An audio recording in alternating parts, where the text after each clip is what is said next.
আসসালামু আলাইকুম। আশার অঙ্গন থেকে আপনাদের সকলকে জানাচ্ছি অনেক অনেক শুভেচ্ছা। আশা করছি সবাই ভালো আছেন। আলহামদুলিল্লাহ আমিও ভালো আছি। সকাল বাজে খালা কয়টা? 10:30। আমার খালা চলে আসছে। খালা 10টার সময় আসতো না? এই যে আমার শিরিন খালা। আমার শিরিন খালা কালকে আমি ছুটি দিছিলাম বাসায় কি করার জন্য। বাসায় কি করছো খালা? কিছুই করো না, কোথাও নাই। যাই হোক, খালা কালকে ছুটি দিছিলাম যে খালা বাসায় একটু রেস্ট নাও আর নিজের বাসা গোছগাছ করো, এর জন্য খালা আজকে সকাল সকাল চলে আসছে। খালা এসে আমার আর রুটি বানাতে হয় না। এটা কয়টা বানায় ফেলছো নাকি? রুটি ঢাকা নেওয়া নাই কেন খালা? এই যে খালা অলরেডি সবগুলো রুটি ভেজে নিচ্ছে। এখন ডিম ভাজি করবে। আলু ভাজি বের করো নাই খালা? ফ্রিজে আলু ভাজি গরম করে ফেলবে। গরমের দিন তো আমি সবকিছুই ফ্রিজে রাখি। এই যে আলু ভাজিটাও গরম করে ফেলবে। তারপরে নাস্তা, মাহিনও নাস্তা করেনি, মিশন গেছে স্কুলে। স্কুলে জরুরি তলব আছে, যেতে হবে, চলে গেছে, এখনো আসে নাই। ক্লাস নাই, ক্লাস তো শুরু হয় না। খালা যে আলু ভাজি আর ডিম ভাজি করো খালা। খালা করবে আলু ভাজি গরম করবে আর ডিম ভাজি করবে। তারপরে হলো নাস্তা, তারপর চা খাবো, তারপরে অন্য অন্য কাজে যাব। আর এই যে বাইরে কাপড় দিয়ে দিচ্ছি, সরি ওয়াশিং মেশিনে কাপড় দিচ্ছি, কাপড়গুলো দিয়ে দিতে হবে। এখন বেশ রোদ চলেই গেল, আমার উঠতে উঠতে দেরি হয়ে যায়, এর জন্য দেখা যায় যে রোদের সাথে আমি আর পারি না। আর আজকে একটা কি করব, বাদাম ভর্তা করব। খালা লাল শাক কাটে নাই, এখনও লাল শাক কাটবে, আর বুটের ডাল দিয়ে গরুর গোশত। তো যাই হোক, এই 3টা রেসিপি আপনাদের সাথে শেয়ার করবো। শাক ভাজি তো সবাই খালা চিংড়ি মাছ নাই ফ্রিজে? ছোট চিংড়ি নাই? খুঁজো তো, চিংড়ি মাছটা একটু ভালো লাগবে। ছোট চিংড়ি মনে হয় নাই। কালকে আমি দেখলাম বাজারে চিংড়ি ইদানিং খুব কম উঠতেছে বাজারে। তো যাই হোক, মানে বাদাম ভর্তাটা অনেক দিন করা হয় না, তো ভাবলাম যে একটু বাদাম ভর্তা আজকে খেয়ে দেখবো। ইদানিং কিচ্ছু ভাল লাগে না খেতে। এই হলো সকালবেলা সমাচার। আর এই ওয়াশিং মেশিনে কাপড় অলরেডি সিগন্যাল দিয়ে দিচ্ছে, এখন এগুলো সব মেলে দিতে হবে। এগুলো ঝটপট করে দিয়ে নাস্তাটা না হয় করে নেই, আর সকালটা সবার সাথে শুরু করে দিই। নাস্তা করা শেষে আমি আর খালা যে দুজন ঢুকছি একসাথে রান্নাঘরে। যদি আমাদের রান্নাঘর ছোট, দুজনের একসাথে জায়গা হয় না। কালকে আমিও তো আবার কারো না কারো ব্লগ দেখি, দু একটা দেখতে তো হয়। আমি তো একাপুর ব্লগে একজন লেখছে যে আপনার রান্নাঘর এত নোংরা আর এত অগোছানো, আপনি আসলে একটা নোংরা ইউটিউবার। আসলে আমি কি বলবো আসলে। আর আমাকে মানে কেউ কেউ বলে যে আপনি রান্না করেন না কেন। হ্যাঁ বুঝছো খালা, আমি রান্না করি না দেখে খুব দুঃখ। আসলে এক একজন মানুষের সংসার এক এক রকম ভাবে। সে যে নোংরা ইউটিউবার তা কিন্তু না। সেও দুঃখ করে বললো যে এখন যদি আপনারা বলেন যে আমি নোংরা ইউটিউবার, তাহলে তার কিছু করার নাই। আর আমি হলো কি বলে রান্না না করা ইউটিউবার, যে রান্না করি না। আমার রান্না তো খালাই সব করে। আমার যেহেতু হাতে সমস্যা, আমি অনেক বছর হলো রান্না বান্না করি না। এর জন্য আমাকে দেখে অনেকেই দুঃখিত হয় আর মেসেজ করে, বলে যে আপনি রান্না করেন না কেন। এই যে আমার খালা রান্না উঠাই দিছে অলরেডি। আমার খালারা মাশাআল্লাহ একদিন দুদিন না আসলেও তারা রান্না করে দিয়ে যায়, যাতে আমার চলে। আর নোংরা ইউটিউবার বলতে পারবেন না আমাকে, কারণ আমি তো সারাক্ষণ খালি গোছ গাছের উপরেই থাকি। আমার কাজই মানে মহিলা খালা রান্নাঘরটা না মানে এমনি পরিষ্কার, কিন্তু গোছানো কম। অনেক আছে না যে গোছায় রাখে না, এরকম এলোমেলো। প্রায় ওনাকে এগুলো লেখে। কালকে এটা নিয়ে উনি আবার একটু কথা বললো। তা আমরা নাস্তা করে নিছি, নিয়ে যে চা উঠাই দিছি। খালাকে বলছি যে খালা একটু জায়গা দাও, আমি চাটা বানাই নিয়ে চলে যাই। খালা আবার কাজ করার সময় আমাকে রান্না করে একদম পছন্দ করে না। তাও আসছি যে খালা চাটা বানাই নিয়ে আমি বের হয়ে যাই, তারপর না হয় তুমি ইয়া করো, খালা তেল কম দিও। তো চাটা তো চার কাছে দাঁড়ায় থাকলে তো চা বলো ফুটবে না। আমি চার একদম ঘাড়ের উপর দাঁড়ায় আছি যাতে পড়ে না যায়। রান্না করে বেশ গরম আছে, রান্না খোলা যায় না। তো চাটা কমপ্লিট করে ফেলি। তো আমার সকালবেলার চা রেডি। আপনি জানো কিসের একটা স্পট। আজকে চা চিনি দিয়ে নিলাম, কেন যেন মাঝে মধ্যে এমন কাজ করে, চিনি ছাড়া চা খেতে ইচ্ছা করে না। আজকে সুইটিস নিলাম না, চিনি খাওয়া ঠিক না, তারপরেও এই কাজটা মাঝে মধ্যে করে ফেলি। খালা তুমি নাস্তাই করলে না, তাহলে চা খাবা কিভাবে? চা সেকে ফেলছি। মিশন চা নিয়ে যাও আব্বু, মিশন মাহিন যার যার চা শেষে নিয়ে যাও। আমরা এখন ঘরে ঘরে দিতে পারবো না, সরি। সব দিছি। তোমার ব্ল্যাক কালারটা দাদা চিনি গুটি নাই। আমার খালা বুটের ডালের ঢেলে দাও খালা। না পানি আছে। গরুর গোশত রান্না করতে, এটা শাক দিবা না খালা? যারা আমার রান্না পান্না খুব দুঃখিত হন, আসলে খালা বেশি খাইতে পারলে ভালো হইতো, সব খেয়ে শেষ করে ফেলতাম প্রতিদিন রান্না রান্না রান্না, তাহলে তো ভালো হইতো। কিন্তু খেয়ে যে শেষ করতে পারি না। আমার খালা এসে খালা রয়ে গেছে সব, রয়ে গেছে সব, এই তো যন্ত্রণা, তাই না খালা? নাড়ো নাই খালা? এটা রসুন দিছ? মেলা বইছে রসুন কাটতে না বুঝছি।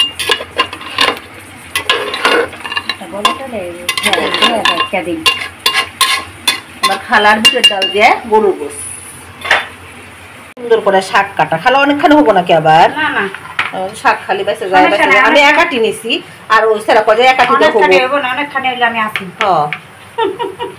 শাক খাইতে পারে না খালা এত। এই যে শাক ভাজি, আর এখানে আছে হলো গোসার ডাল। শাকু পাখি খালা ঠিক মতো কাজ করতেছে এখন।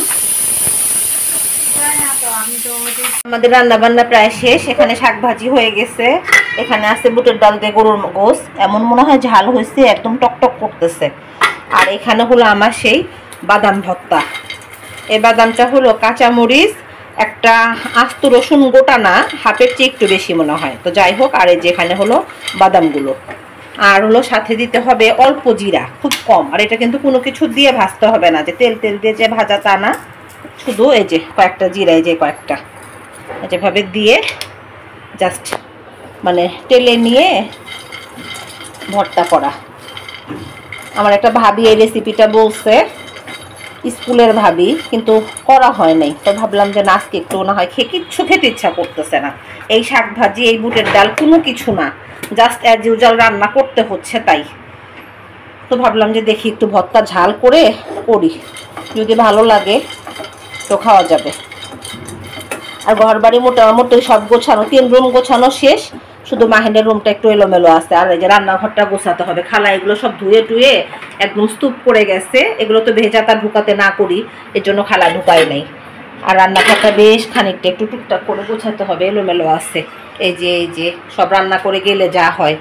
আর খালাকে যদি গোছায় যেতে বলি তাহলে না, খালার সময় লেগে যায় অনেক, বললে করে দিয়ে যাবে, মানে আমার খালারা কেউই যে মুখের উপরে না করা তা করবে না, কিন্তু রান্না করতে বেশ খানিকটা সময় লেগে যায়, তো এর জন্য আর ডিস্টার্ব করি না, যে না থাক। আর যেটা এখন এভাবে ভেজে জাস্ট শুধু পাটায় বেটে নিতে হবে। মানে ভর্তাটা আমি এর আগে ভাবির বাসায় খাইছি, ভালোই লাগে, খারাপ লাগে না। তবে ভাবি মনে হয় রসুন একটু বেশি দিছিল, খালা তো আমাকে রসুন কম সিলাই দিয়ে গেছে। তো যাই হোক, এভাবে ইয়া করে ঠান্ডা করে বেটে নিব। আমার এটা না ভাজা হয়ে গেছে, একদম মচমচা করে ভেজে নিছি। আর যেহেতু আমি একা মানুষ, এর জন্য আর বেশি নেই, এইটুকুই দেখা যায় থেকে যাবে। এই আমার ছেলেরা তো যে ঘরোয়া টোটকার কোনো কিছু ওরা খুব একটা পছন্দ করে না। এই এসা ফোন দিছে, আসার কথা না, আসা পর্যন্ত কোনো বিশ্বাস নাই। তো যাই হোক, পাটা তো লাগবেই, অনেক দিন হলো পাটা সেই ভিতরে ছিল, এর জন্য আবার পাটাটা বের করে একটু ভিজায় রাখলাম, যে অনেকদিন ব্যবহার করা হচ্ছে না। খালা এসে মানে এটাতে ব্লেন্ডারেও করা যাবে, বাট ব্লেন্ডারে এখনো বের করতে ইচ্ছা করতেছে না। সেই সাথে রান্নাঘরে আমার একদম প্রচুর কাজ। চা চিনি মানে জারে সব শেষ হয়ে গেছিল, সেটা আবার একটু ঢেলে দিলাম। চাটা ঢালতে হবে, চাও শেষের দিকে, মাস যেহেতু শেষের দিকে, সব তো শেষের দিকে হবে, এটাই স্বাভাবিক। এখন আজকে না গেলেও কাল পরশু মিনা বাজারে মনে হয় যেতে হবে। এখন এটা ঢাকনাটা যে কোথায় রাখলাম আল্লাহ জানে, এখন ঢাকনাটা খুঁজে বের করি। তো চা শেষ হয়ে গেছে, চাও আনতে হবে। অনেকদিন হলো মিনা বাজারে, প্রায় 1 সপ্তাহ মনে হয় যাওয়া হয় নাই। এই মানে আন্দোলনের পরে মনে হয় জাস্ট একবার গেছিলাম, তারপরে আর যাই নাই। আর এই যে চামেচের জারটা প্লাস্টিকেরটা খালাকে দিয়ে দিছি, কারণ কিছুতেই হচ্ছিল না, বারবার খালি পড়ে যাচ্ছিল। পরে বললাম সাথে কাজের চেয়ে অকাজ বেশি। আর আমি তো ওই জানালা টানালার সাথে যে মানুষ ভাঁজ করে দিয়ে রাখে, এটা তো আমি কখনোই দিব না, অসহ্যকর ব্যাপার। এই যেগুলো সব জায়গার জিনিস জায়গায় দিয়ে দিই। খালা করে যেতে চায়, কিন্তু আর এক জায়গায় আবার দেরি হয়ে যায়, এর জন্য। আর এটা না ধুয়ে দিতে হবে। এই মাছি বসে বসে এত মাছি দিনে মারি, তারপরও দেখা যায় মাছি কোত্থেকে আসে মানে বোঝা যায় না, এরকম। এখন জাস্ট শুধু রান্নাঘরটা গোছাবো। তো যাই হোক, মানে অন ক্যামেরায় করা যাচ্ছে না, এক হাত দিয়ে ক্যামেরা ধরে আর এক হাত দিয়ে কাজ করাটা বেশ ডিফিকাল্ট হয়ে যায়। বারবারই বসে, আমার বাসায় তো যে ক্যামেরা হ্যাং করার জায়গা নাই। এই তবে আমি ঘরগুলো না হয় একটু, ও ফ্যানটা চলতেছে এখানে। এই যে আমার বিছানা যারা ঝাড়ু তো সবসময় আমার চোখের সামনে থাকবে, এটা তো অ্যাজ ইউজুয়াল। মাহিনের এই গ্লাসটা একদম গ্লাস ক্লিনার দিয়ে সুন্দর করে ইয়া করে দিছি, পরিষ্কার করে দিছি। ও এসে যে ভেজা চুল বাড়ি দেয় ওখানে হাত দিয়ে গ্লাসটা ইয়া হয়ে যায়। চাদরটা চেঞ্জ করে দিতে চাইছিলাম, বললো জাম্মু আসছে না কালকে। কেন বুঝে বললো বুঝলাম না। যদিও ময়লা হয় না, ময়লা তো কখনোই হয় না, কিন্তু ওই ও তো সব সময় মানে অল টাইম বিছানায় তার গড়াগড়ি, বিছানায় তার পড়া। আর এই যে কাপড় চোপড় সব ধুয়ে দিছিলাম, অলমোস্ট শুকায় গেছে। আজকে কিন্তু প্রচণ্ড গরম। ওই গতকাল পরশু বলছি যে বাতাস আছে, গরম কম, এখন কথার তুলটাটা হতেই হবে। আজকে কিন্তু প্রচণ্ড গরম। সকালবেলা আমি 2বার ড্রেস চেঞ্জ করছি, মানে ভিজে যাই আমি ঘেমে। এমনি তো আমার হাই কোলেস্টেরল, এই অবস্থা। আজকে আমার কাছে প্রচণ্ড পরিমাণে গরম লাগতেছে। তো যাই হোক, এই রুমটা গোছাই দিছি, যেহেতু একদিন আগে ডিপ ক্লিন করছি বাসা, ঝুল টুল সব ঝাড়ছি, তেমন কোনো কাজ নাই। আর এই যে ডাইনিংয়ের কাজগুলো মোটামুটি শেষ। আমার ডাইনিংয়ের এই নিচের পেপারটা কিন্তু একদম নতুন, বাট উপরের র্যাকসিনটা একটু গোলা গোলা হয়ে যাওয়ার কারণে কেমন যেন পুরান পুরান লাগে। তো যাই হোক, এই সব কিছু 2-3 সেট হলে আর একটা ঝামেলা। কে কে কে কে ও খালা আসছে, আমার রুমা খালা চলে আসছে অলরেডি। আসসালামু আলাইকুম খালা। ওয়ালাইকুম সালাম। না, ও ভিডিও ঢুকলে কিন্তু টাকা দেওয়া লাগবে আজকে। খালুক করবে তো তোমার কাছে ভিডিও দেখা যাবে। এই যে আমার আর এক খালা চলে আসছে। আর এই যে সাথে এই রুমও গোছানো শেষ। এই রুমে তো আমার একদম কক্সবাজারের মতো বাতাস। যাই হোক, গরিবের ঘরে এত বাতাস, এটাও আলহামদুলিল্লাহ। এই কারণ গরিবের ঘরে তো সবসময় গরম থাকে, আর আমার ঘরে সমুদ্রের মতো বাতাস, কাজে আমাকে তো আলহামদুলিল্লাহ বলতেই হবে। এই প্রচণ্ড পরিমাণে বাতাস এইটা এই রুমে, মানে সারা বাসা গরম থাকলেও মানে বাতাসের কোনো কমতি থাকবে না এই রুমটাতে। এই রুমটাও গোছানো হয়ে গেছে মোটামুটি। মিশন গোসল করে নিছে। মিশন আছে হলো ঘুমে। মিশন আজকে সকালবেলা গেছিলো স্কুলে, সে ঘুমে। আর ড্রয়িং রুমে আছে মাহিন।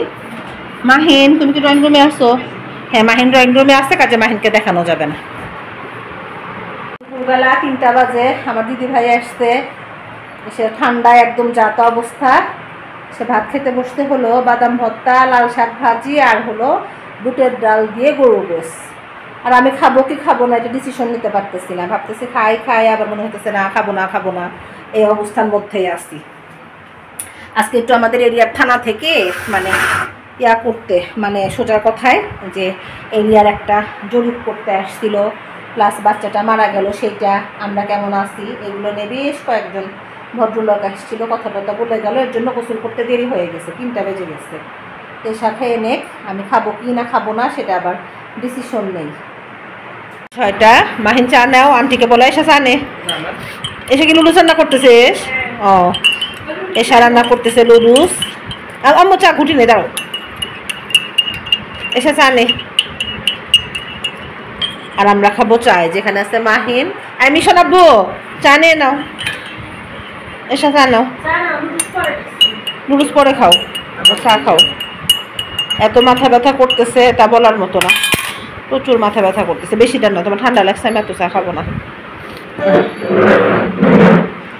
মিশন, তোমার চাটা নিয়ে যাও। আর ইয়া দাও, দরজায় কিছু দাও, আবার বাড়ি লাগবে, এখনই দিয়ে দাও দরজায়। দরজাটা বাতাসে খালি বারবার। হ্যাঁ, একটা কিছু দাও ওখানে, লাইট দাও। খাওয়া শেষ করে মিশনের রিকোয়েস্টে এসে আবার লুডুস রান্না করতেছে। আলো গরম, তাই না? এসা প্রচুর গরম আসতে রান্না করে। এবার ওর কথা শুনতে গেলি হঠাৎ সব দিছিস। এসা চলতেছে লুডুস রান্না, আমি বেঁচে গেছি। আমি তো করেই দিতাম না, ও মা হাতে খাইলাম ইয়া, মানে এত গরম তা বলার মতো না। অ্যাডজাস্ট ফ্যান দিয়ে নে এসা। আর এই যে হঠাৎ করে একটু বৃষ্টি আসলো, বৃষ্টি এসে আর কোনো উপকার হোক আর না হোক আমার বারান্দায় ভিজায় দিয়ে গেল, সাথে গাছগুলো একটু ভিজছে। এদিক থেকে মনে হচ্ছে যে যাক, গাছগুলো তো স্বস্তি পেল। কারণ যতই আমরা ট্যাপের পানি দিই না কেন, বৃষ্টির পানির সাথে তো আর তুলনা নেই। এখানে একটু ইয়া জায়গা আছে। আর না, আজকে দুপুরে একটু ঘুমাতে পারি না, কেমন যেন লাগতেছে। ওই ভাবির ওখানে ওই যে পুলিশরা যে আসছিলো তাদের সাথে কথা বলছি, তারপর আবার ভাবির সাথে আধা ঘন্টা মনে হয় কথা বলছি, তারপরে একটু গোসল করে মনে হয় শুয়েছি। এর মধ্যে আবার এসে আসছে, এসের সাথে কথা বলতে বলতে আর মানে একটু যে চোখ বন্ধ করা সেটা হয় না, টায়ার্ড লাগতেছে।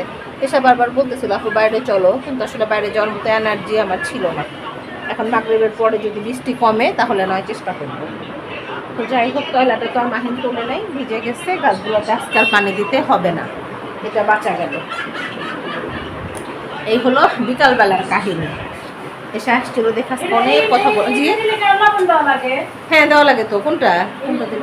হ্যাঁ, দেওয়া লাগে, একটু দেওয়া লাগে, খুব বেশি দেওয়া লাগে না, অল্প দিলেই হয়।